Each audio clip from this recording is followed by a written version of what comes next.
I'm here today with Angela Curtis from ROBOScientific. So, Angie, do you want to start by telling us a bit about what you do? Well, yeah, I can start, and then you'll have to wave at me to stop me.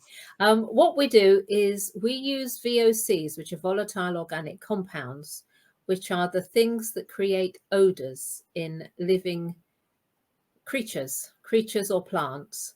And we use those to identify when there is a change in the condition of the organism. So, for example, with chickens, when a chicken gets a disease, it could be Campylobacter, it could be Salmonella, it could be necrotic enteritis, which is really nasty. Then we sniff the air in the chicken hut, which we do quite regularly. We analyze what the smells are that the chickens are giving off, and we're able to alert the farmer that that disease has started. And as you can imagine, that's quite a significant thing to be able to do, because it means the farmer doesn't have to rely on being in his chicken house 24/7, because we're there. And he doesn't have to rely on having an experienced yardsman there, for example, if he's been let down by somebody or if somebody's not available, because we're there. And then when he's got that kind of alert, he can simply let his vet know, and the vet can say, oh, okay, I know what I'm dealing with. I can go in, confirm what it is, and make the necessary intervention faster and more accurately than he can currently. That's lovely. A very nice summary there. And at the moment, are you working just in chickens, or are you working in other livestock or any other areas? Oh, sometimes I wish we were. Currently, we're working very hard with pigs. And we know that we can see things like PRRS, which is a respiratory disease in pigs.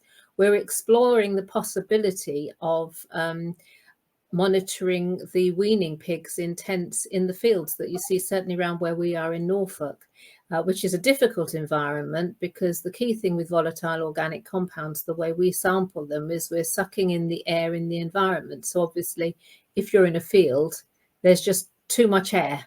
So we normally, which I should have said with chickens, is we sample an indoor environment. But we believe if we're in an enclosed environment where the animal spends a significant amount of time before we do the sampling, then we should actually still be able to do that. So that's what we're doing with pigs. Then we have cattle. And I don't know where to end with cattle, because we have para-TB that we know we can see, which is the Jonas disease, which is particularly nasty because it's something that a calf can have, for example, from when it's born, if it's contracted it from its mother.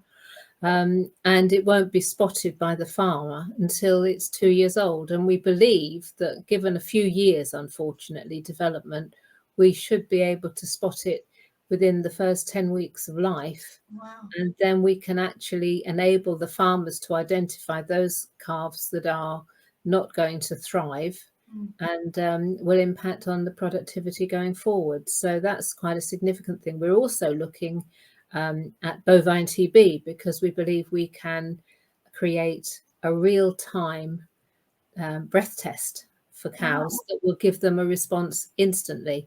The APHA, fortunately, are quite interested and looking to support us in that work, as is the NFU. But at the moment, because we're a small company and it's a huge project to undertake with all the other things we're doing, we can't do that one. And the other thing we're doing with cattle at the moment is bovine respiratory disease in calves, which is where we're starting with calves, which is it's a main issue when calves don't thrive. And we're looking to sample their breath when they're at the automatic milk feeder. And then once they're at the milk feeder, we can take a breath sample, analyze it, identify the calf by its ear tag, and say, yep, actually calf number 10 or whatever it is looks as though it has BRD. Then again, the farmer has all the information he needs to take whatever action is necessary. Gosh, that's really quite incredible. So it's not really adding to the workload. You can kind of build it around what's happening. That's right. It's exactly the opposite. And in fact, with the other thing we're aiming to do with cows, ultimately with dairy cows, is there are a lot of farmers now who have an automatic milker, where you have cows in a barn, and they choose when they go into the milker, And while they're in the milker, they probably have a bit of food. And while they're feeding, then we're hoping that we can again collect breath samples. Cows put out an enormous amount of breath. And then we can not only detect for disease, but for methane. Oh, wow. So, Yeah. we're looking at developing a much more accurate form of VOC methane sensor, because currently the problem with methane sensors is when they're using VOCs is they're not specific enough or accurate enough. Oh, wow. Really, really interesting. So more than just disease, we're moving into other gases at the same time. Oh, absolutely. Well, obviously zero carbon is the key goal for everybody, so that's something that we need to be aware of. And then when you actually move out of animals and into plants, we're looking at berries. I've had some wonderful trips last summer out to berry farms, and then too many strawberries, too many raspberries, too many blueberries, because we can detect botrytis, and we're expecting to be able to sample the air in polytunnels, so that again we can alert farmers when there's the start of an outbreak of botrytis before they get mildew on the plants. Wow. So, and then we're also looking then, once we've done that, to develop that through into the processing plants where they're packing. Yeah, really interesting idea. So an awful lot. So we the problem with our technology is it's generic. So if we have a live organism that's emitting VOCs, we have developed a sampling and an analysis system which is bespoke to us. We've developed it. It's all our own technology, and we can see it in real time. And then the other next thing will be to put it up on a cloud, so that if you're a farmer with various locations of your farms, you can sit in your office, wherever that may be, and you can actually access the dashboard to tell you what's happening in real time in terms of disease on any farm within your domain. That really is a vision of the future, that one, isn't it? Oh, absolutely. We want to change the world in big steps. You've got a lot of applications for this technology, but what is it in the last 10 years that's kind of enabled this technology to be able to be on farm? Well, I don't know if it's in the last 10 years or in the last 10 minutes, because the obvious answer has to be artificial intelligence. Because as I just mentioned, we're looking at having all the processing up on a cloud. Every time we do that, we'll gather in all of the data from all of the testing, anonymously, obviously, and non-attributable. But all that will do is it will add to the total learning, so that we are aiming then to have a situation where we should have a predictive element to the whole sensing of disease, so that we can say, okay, we've had these conditions previously, and these conditions led to X, Y, or Z disease. Therefore, Mr. Farmer, it looks to us as if there is the potential that there could be a disease outbreak on your farm unless you take action now. And obviously then we are truly into prevention rather than intervention.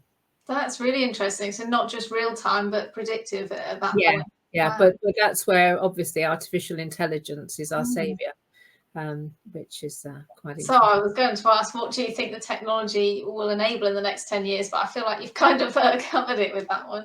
Actually, there's more, because I have a vision, which I have to say my colleagues kind of hold their head in their hands sometimes, because I get very carried away. I'm very excited by our technology.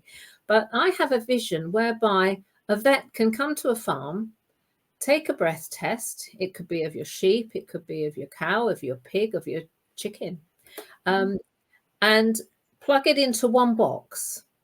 And in that one box, there will be an array of sensors and an analyzer. And then all he has to do is he has to tell the box what he's looking at. Is he looking at a chicken? Does he need to use the chicken array? Does he need to use the cow array, or whatever? And the box will say, okay, we think this cow has bovine TB. We think this cow is perfectly healthy. And all he has to do is to do that. So it will actually enable vets to be far more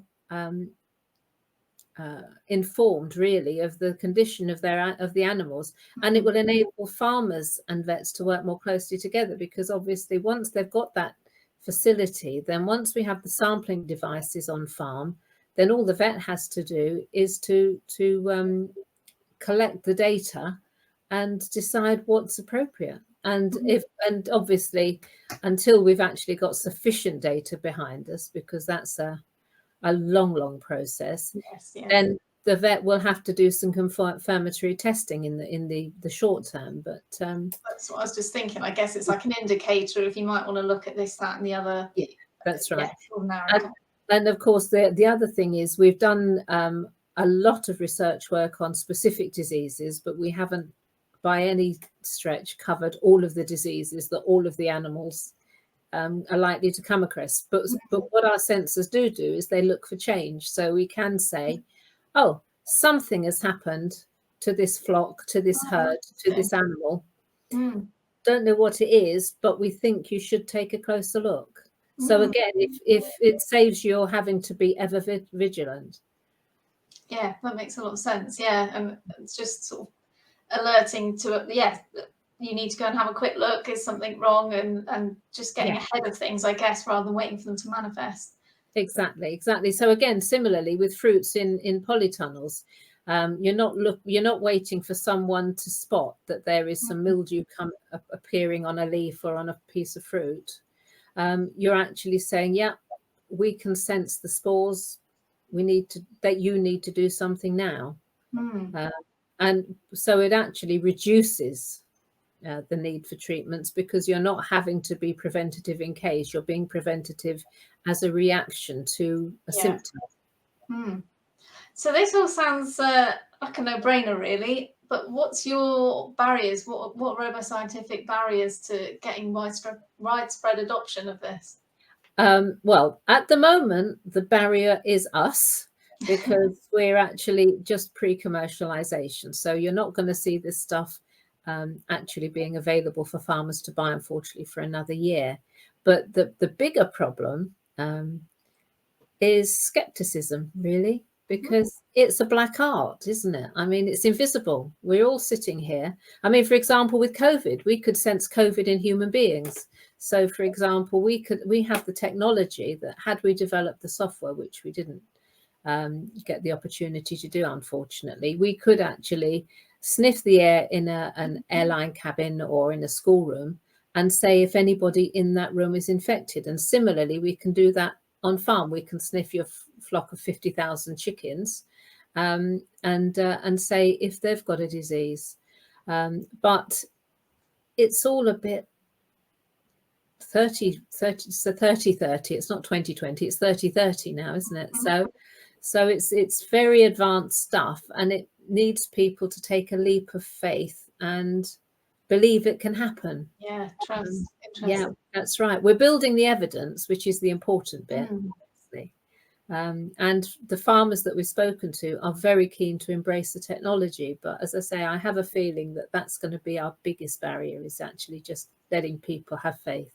Yeah, I can imagine. And I can imagine from the farm point of view, if you take a risk and you think, oh, well, this says it's all right, but from my experience, it wouldn't be all right. Who do you go with? That's quite difficult. Exactly. Yeah. So yeah, evidencing it is the next step, I guess. Yeah, that's right. So just the final question then, is there anything you want to add to kind of your vision of the future of farming? Anything you think we've missed?